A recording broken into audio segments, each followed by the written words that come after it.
ನಮಸ್ಕಾರ. ನಾನು ಮಂಜುನಾಥ್ ಅಜ್ಜಂಪುರ. ಇದು ನನ್ನ ವಿಡಿಯೋ ಅಂಕಣ. ಈ ಅಂಕಣದಲ್ಲಿ ನಾನು ಭಾರತೀಯ ಅಸ್ಮಿತೆಯ ಬಗ್ಗೆ, ನಿಜ ಇತಿಹಾಸದ ಬಗ್ಗೆ ಅನೇಕ ಸಂಗತಿಗಳನ್ನು ನಿಮ್ಮೊಂದಿಗೆ ನಾನು ಹಂಚಿಕೊಳ್ತೀನಿ. ಇವತ್ತಿನ ಈ ಒಂದು ವಿಡಿಯೋ ಅಂಕಣದಲ್ಲಿ ಬಪ್ಪ ರಾವಲ್ ಬಗ್ಗೆ ಕೆಲವು ಅಂಶಗಳನ್ನು ಹೇಳಬಹುದು. ಯಾರೀ ಬಪ್ಪ ರಾವಲ್? ಮಹಾರಾಣ ವಂಶದ ಆಡಳಿತವನ್ನು ಪ್ರಾರಂಭ ಮಾಡಿದವನು ಈ ಬಪ್ಪ ರಾವಲ್, ರಾಜಸ್ಥಾನ. ಎಷ್ಟು ವಿಶೇಷ ಅಂತ ಹೇಳಿದ್ರೆ, ಈ ಮಹಾರಾಣ ರಾಜರಾಗಲಿ, ಪ್ರತಾಪ ಸಿಂಹ ಆಗಲಿ, ಶಿವಾಜಿ ಮಹಾರಾಜರಾಗಲಿ ಇಲ್ಲದೇ ಹೋಗಿದ್ದರೆ ನಾವು ಕಲ್ಪಿಸ್ಕೊಳ್ಳೋಕ್ಕೂ ಆಗೋದಿಲ್ಲ. ಭಾರತವಾಗಿರ್ತಾ ಇರಲಿಲ್ಲ. ನಾವು, ನಮ್ಮ ಧರ್ಮ, ನಮ್ಮ ಭಾಷೆಗಳು ಯಾವೂ ಇರ್ತಾ ಇರಲಿಲ್ಲ. ಇವರದ್ದೆಲ್ಲರದ್ದು ಕೂಡ ಬಹಳ ದೊಡ್ಡ ಒಂದು ಯೋಗದಾನ. ಆ ಕಾಲದ ಅಂದರೆ ಸುಮಾರು 8ನೇ ಶತಮಾನದ ಒಂದು ಇತಿಹಾಸ ಇದು. ಇತಿಹಾಸ ಮತ್ತು ಐತಿಹ್ಯಗಳೆರಡೂ ಕೂಡ ಇಲ್ಲಿ ಮಿಳಿತವಾಗಿ ಹೋಗಿದೆ. ಅನೇಕ ಸಂಗತಿಗಳನ್ನು ನಾವು ಜಾನಪದ ಕಥಾನಕಗಳಲ್ಲಿ ಕೂಡ ನೋಡಬಹುದು. ಇದೇನಿದು ಇತಿಹಾಸ, ಜಾನಪದ ಕಥೆಗಳು ಒಂದೇನಾ ಅಂತ ನಮಗೆ ಅನಿಸುತ್ತೆ. ಆದರೆ ವಿಶೇಷ ಅಂತ ಹೇಳಿದ್ರೆ, ಜಾನಪದ ಕಥೆಗಳ ಮೂಲಕ, ಐತಿಹ್ಯಗಳ ಮೂಲಕ ಕೂಡ ಅನೇಕ ಸಂಗತಿಗಳು, ಇತಿಹಾಸದ ಅನೇಕ ಪ್ರಕರಣಗಳು, ಅಧ್ಯಾಯಗಳು ಕೂಡ ಮುಂದುವರ್ಕೊಂಡು ಬಂದಿವೆ ಅನ್ನೋದನ್ನು ಕೂಡ ನಾವು ಗಮನಿಸಬೇಕಾಗತ್ತೆ. ಒಂದು ಉದಾಹರಣೆ ಹೇಳ್ಬೋದು. ಕೆಲವು ವರ್ಷಗಳ ಹಿಂದೆ ದೂರದರ್ಶನ ಚಂದನದಲ್ಲಿ ಒಂದು ಕಾರ್ಯಕ್ರಮ ನೋಡ್ತಾ ಇದ್ದೆ. ಅದರಲ್ಲಿ ತೆಲುಗು ಭಾಷೆಯಲ್ಲಿ ಆಂಧ್ರ ಪ್ರದೇಶದಲ್ಲಿ ಒಂದು ಲಾವಣಿ ಇತ್ತು. ಎಷ್ಟು ಅದ್ಭುತ ಅಂತ ಹೇಳಿದ್ರೆ, ಮಹಾರಾಣ ಪ್ರತಾಪ ಯಾವ ರೀತಿ ಹೋರಾಟ ಮಾಡ್ದ, ಯಾವ ರೀತಿ ಸ್ವಾತಂತ್ರ್ಯಕ್ಕಾಗಿ, ಭಾರತಕ್ಕಾಗಿ ಹೋರಾಟ ಮಾಡ್ದ, ಈ ವಿವರಗಳು ಆ ಲಾವಣಿನಲ್ಲಿ ಇದ್ವು. ಅದು ತೆಲುಗು ಲಾವಣಿ. ನೋಡಿ, ರಾಜಸ್ಥಾನ ಎಲ್ಲಿದೆ, ಆಂಧ್ರ ಪ್ರದೇಶ ಎಲ್ಲಿದೆ ನಮಗೆ ಗೊತ್ತಾಗುತ್ತೆ. ಆದರೆ ಉತ್ತರ ಭಾರತ, ದಕ್ಷಿಣ ಭಾರತ ಅನ್ನೋ ಪ್ರಶ್ನೆ ಬೇರೆ. ಆ ಒಂದು ಲಾವಣಿ ಅನೇಕ ಶತಮಾನಗಳ ಕಾಲ ಅದು ಬಂದಿದೆ ಅಂತ ಹೇಳಿದ್ರೆ ಅದಕ್ಕೆ ಕಾರಣ ಏನು ಅಂತಂದರೆ, ಅದು ಇತಿಹಾಸದ ಮುಂದುವರಿಕೆ. ಲಾವಣಿಗಳಾಗಲಿ, ಐತಿಹ್ಯಗಳಾಗಲಿ ಅಷ್ಟೇ ಮುಖ್ಯ ಅನ್ನೋದನ್ನು ನಾವು ಗಮನಿಸಬೇಕಾಗುತ್ತೆ. ಆರಾವಳಿ ಪರ್ವತಗಳಿವೆ. ಅಲ್ಲಿ ಕಾಡಲ್ಲಿ ಒಬ್ಬ ಹುಡುಗ ಇದ್ದ. ಅವನ ಹೆಸರು ಕಾಲಭೋಜ ಅಂತ. ಐತಿಹ್ಯಗಳ ಪ್ರಕಾರ ಏನು ಅಂತ ಹೇಳಿದ್ರೆ, ಅವನು ರಾಜವಂಶದವನೇ. ಕಾರಣಾಂತರಗಳಿಂದ ಆ ಮಗು ಕಾಡಿನಲ್ಲಿ ಬೆಳಿಬೇಕಾದ ಪರಿಸ್ಥಿತಿ ಬಂತು, ಹಾಗೆ ಅಂತ ಅವನು ದನಗಳನ್ನು ಮೇಯಿಸುವಂಥದ್ದು, ಈ ಥರದ್ದೆಲ್ಲ ಮಾಡ್ತಾ ಇದ್ದ. ಕಾಡಿನಲ್ಲೇ ಬೆಳೆದ ಹುಡುಗ ಕಾಲಭೋಜ. ಒಂದು ಸರಿ ಅವನಿಗೆ ಹಾರಿತ ಅನ್ನೋ ಒಬ್ಬ ಋಷಿಗಳ ಪರಿಚಯ ಆಗುತ್ತೆ. ಆ ಹುಡುಗನ ನೋಡಿ ಹಾರಿತ ಋಷಿಗಳಿಗೆ ತುಂಬ ಸಂತೋಷ ಆಗುತ್ತೆ. ಓಹೋ, ಇವನು ಬಹಳ ದಿವ್ಯವಾದ ತೇಜಸ್ಸಿರುವಂತಹ, ಶಕ್ತಿ ಇರೋಂಥ ಹುಡುಗ, ಹಾಗೆ ಅಂದ್ಬಿಟ್ಟು ಅವನಿಗೆ ಶಸ್ತ್ರಾಭ್ಯಾಸನೂ ಮಾಡಿಸ್ತಾರೆ, ಶಾಸ್ತ್ರಾಭ್ಯಾಸನೂ ಮಾಡಿಸ್ತಾರೆ. ನಮ್ಮ ಋಷಿ ಪರಂಪರೆ ಬಗ್ಗೆ ನಮಗೆ ತಿಳುವಳಿಕೆ ಕಡಿಮೆ. ಋಷಿ, ಸನ್ಯಾಸಿ, ಸಾಧು, ಮಠಾಧೀಶ, ಆಮೇಲೆ ಅವಧೂತ, ಈ ಎಲ್ಲ ಪರಿಕಲ್ಪನೆಗಳೇನಿದೆ ಅದ್ರ ಬಗ್ಗೆ ನಮಗೆ ಹೆಚ್ಚಿಗೆ ಗೊತ್ತೇ ಇಲ್ಲ. ನಾವೆಲ್ಲದನ್ನು ಕೂಡ ಗೊಂದಲ ಮಾಡಿಕೊಂಡು ಆಕ್ಷೇಪಣೆ ಮಾಡೋದುಂಟು. ಋಷಿಗಳಿಗೇನು ಕೆಲಸ, ಅವ್ರಿಗೇನು ಕೆಲಸ, ಅವ್ರು ಹೋಗಿ ತಪಸ್ಸು ಮಾಡಬೇಕು ಅಂತ. ಹಾಗಲ್ಲ ಅದು.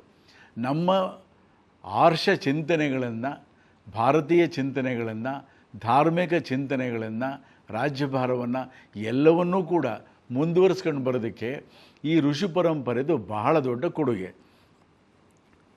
ಹಾರಿತ ಮಹರ್ಷಿಗಳು ಆ ಹುಡುಗ ಕಾಲಭೋಜನಿಗೆ ಒಂದು ರೀತಿ ಪ್ರಶಿಕ್ಷಣವನ್ನು, ತರಬೇತಿಯನ್ನು ಕೊಟ್ಟರು. ಅವನು ಬಹಳ ಒಳ್ಳೆಯ ಯೋಧ ಆಗಿ ನಿರ್ಮಾಣ ಆದ. ಅದಾದ ನಂತರ ಅವನು ರಾಜಸ್ಥಾನಕ್ಕೆ ಹೋದ.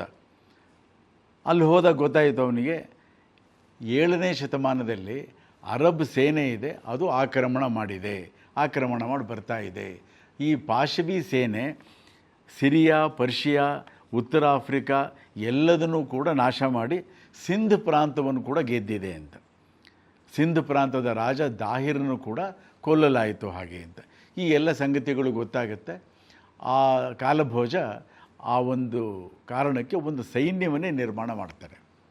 ಈ ಪಾಶವಿ ಸೇನೆದೇನು ಅಂತ ಹೇಳಿದ್ರೆ, ಕೇವಲ ಯುದ್ಧಗಳನ್ನು ಗೆಲ್ಲೋದಲ್ಲ, ಬೇರೆಯವರ ಅಂದರೆ ಕಾಫಿರರ ಎಲ್ಲ ಸಾಹಿತ್ಯವನ್ನು ನಾಶ ಮಾಡೋದು, ಆರಾಧನಾ ತಾಣಗಳನ್ನು ನಾಶ ಮಾಡೋದು, ಎಲ್ಲದನ್ನೂ ನಾಶ ಮಾಡುವಂಥದ್ದು ಅದರ ಒಂದು ಕೆಲಸ. ಅದಿದ್ದಿದ್ದೇ ಹಾಗೆ. ಅವನಿಗನಿಸುತ್ತೆ ಈ ಚಿತ್ತೋರ್ಗಢ ಏನಿದೆ ಇದು ನಾಶ ಆದರೆ ಇಡೀ ಭಾರತ ನಾಶ ಆಗುತ್ತೆ ಅಂತ.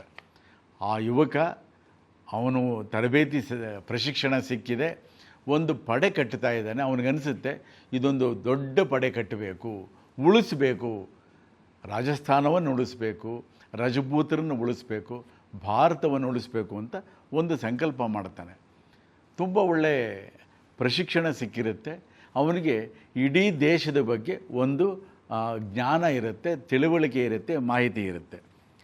ಆಗ ಜುನೇದನನೊಬ್ಬ ಈ ಇಸ್ಲಾಮಿ ಪಾಶವಿ ಆಕ್ರಮಣಕಾರಿ ಸೇನೆ ಏನಿದೆ ಅದರ ನಾಯಕ ಆಗಿರ್ತಾನೆ, ಸರ್ದಾರ್ ಆಗಿರ್ತಾನೆ. ಅವನು ಬಂದು ಆಕ್ರಮಣ ಮಾಡ್ತಾನೆ. ಅಷ್ಟರಲ್ಲಿ ಈ ಹುಡುಗ ಅವನ ಮುಂದೆ ಅವನ ಹೆಸರು ಬಪ್ಪ ರಾವಲ್ ಅಂತಾಗುತ್ತೆ. ಆ ಬಪ್ಪ ರಾವಲ್ ಎಷ್ಟು ಚೆನ್ನಾಗಿ ಯುದ್ಧ ಮಾಡ್ತಾನೆ ಅಂತ ಹೇಳಿದ್ರೆ ಜುನೇದನ ಸೇನೆ ಸೋಲುತ್ತೆ, ನಾಶವಾಗುತ್ತೆ. ಬಪ್ಪ ಗೆಲುವನ್ನು ಸಾಧಿಸ್ತಾರೆ.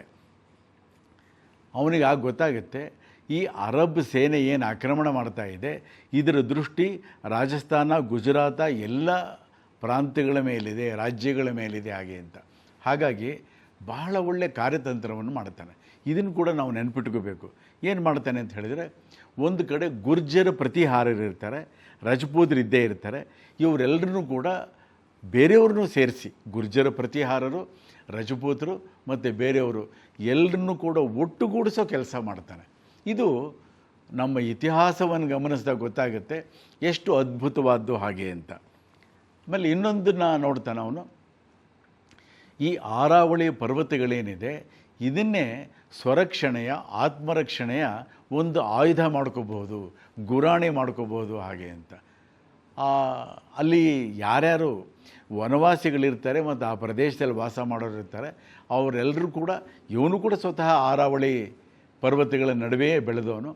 ಅವರಿಗೆ ಆ ಎಲ್ಲ ಮಾಹಿತಿ ಇರುತ್ತೆ.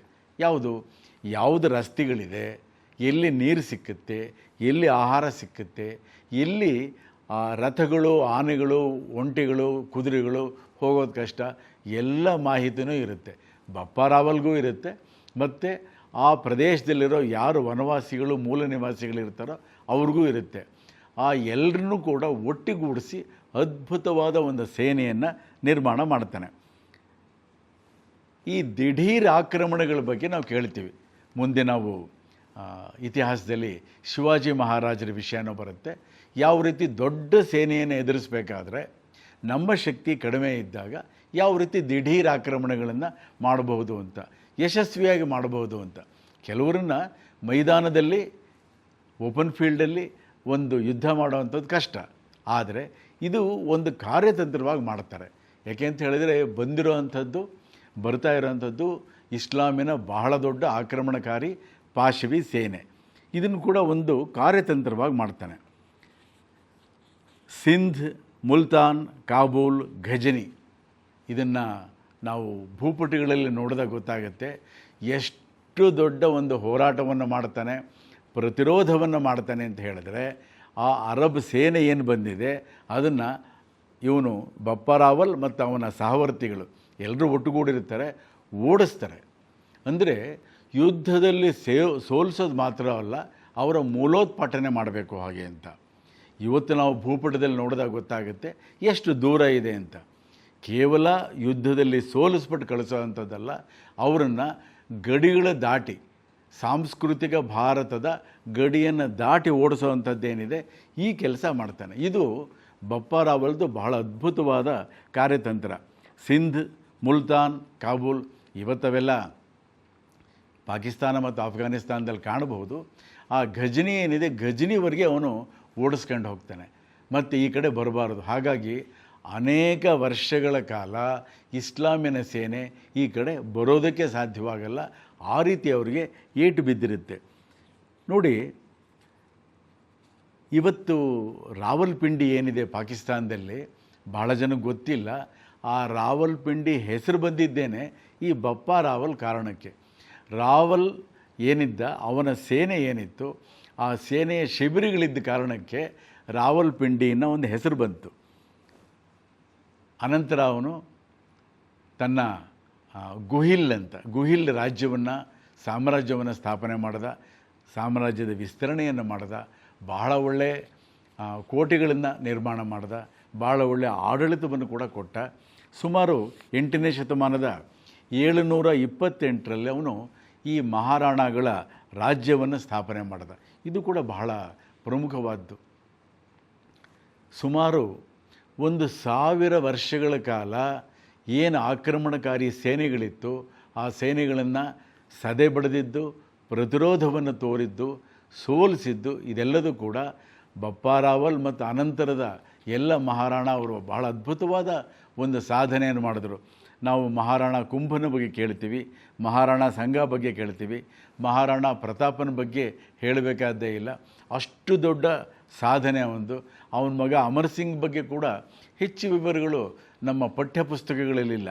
ಅವನದು ಕೂಡ ಬಹಳ ಒಳ್ಳೆ ಒಂದು ಸಾಧನೆ, ಒಂದು ಕೊಡುಗೆ. ಇವನ ವಿಶೇಷ ಏನು ಅಂತ ಹೇಳಿದ್ರೆ, ಬಪ್ಪಾರಾವಲ್ ಏನು ಮಾಡ್ದ ಅನ್ನೋದರಲ್ಲಿ ಬಹಳ ಮುಖ್ಯವಾಗಿ ನಾವು ಈ 2 ಸಂಗತಿಗಳನ್ನು ಮತ್ತೆ ನಾವು ನೆನಪು ಮಾಡ್ಕೋಬಹುದು. ಒಂದು, ಸಂಘಟಿತವಾದ ಪ್ರತಿರೋಧ. ಅಂದರೆ ಬೇರೆ ಬೇರೆ ಪ್ರಾಂತ್ಯಗಳ, ಬೇರೆ ಬೇರೆ ರಾಜ್ಯಗಳ ಎಲ್ಲ ಸೇನೆಗಳನ್ನು ಕೂಡ ಒಟ್ಟುಗೂಡಿಸಿ ಸಮನ್ವಯದಿಂದ ಶತ್ರುಗಳನ್ನು, ಆಕ್ರಮಣಕಾರಿಗಳನ್ನು ಎದುರಿಸುವಂಥದ್ದು. ಇದು ಬಹಳ ಒಳ್ಳೆಯ ಒಂದು ಕಾರ್ಯತಂತ್ರ. ಅಷ್ಟೇ ಅಲ್ಲ, ಈ ಶತ್ರುಗಳನ್ನು ಬೆನ್ನಟ್ಟಿ ಹೋಗೋದಿದೆಯಲ್ಲ, ಅಂದರೆ ಅವ್ರನ್ನ ಗಡಿಗಳಾಚೆ ಓಡಿಸೋವಂಥದ್ದು ಇದೆಯಲ್ಲ, ಇದು ಕೂಡ ಬಹಳ ಒಳ್ಳೆಯ ಕಾರ್ಯತಂತ್ರ. ಕಳೆದ 1-2 ವರ್ಷಗಳ ಭಾರತದ ಇತಿಹಾಸದಲ್ಲಿ ನಮಗೆ ಗೊತ್ತಾಗುತ್ತೆ, ಆತ್ಮಬೋಧೆ ನಮಗಿರಲಿಲ್ಲ, ಶತ್ರುಬೋಧೆ ನಮಗಿರಲಿಲ್ಲ. ಆತ್ಮಬೋಧೆ ಅಂದರೆ ನಮ್ಮ ಶಕ್ತಿಯನ್ನು, ನಮ್ಮನ್ನು ನಾವು ಅರಿಯುವಂಥದ್ದು. ಅದೇ ರೀತಿ ಶತ್ರುಬೋಧೆ ಅಂತ ಹೇಳಿದ್ರೆ ಶತ್ರುಗಳನ್ನು ಅರಿಯುವಂಥದ್ದು, ಶತ್ರುಗಳ ಸೇನೆಯ ವಿವರಗಳನ್ನು, ಶಕ್ತಿಯನ್ನು ನಾವು ಅಳೆಯುವಂಥದ್ದು. ಇದು ಇಲ್ಲದೆ ಹೋದಾಗ ನಮಗೆ ತೊಂದರೆ ಆಗುತ್ತೆ.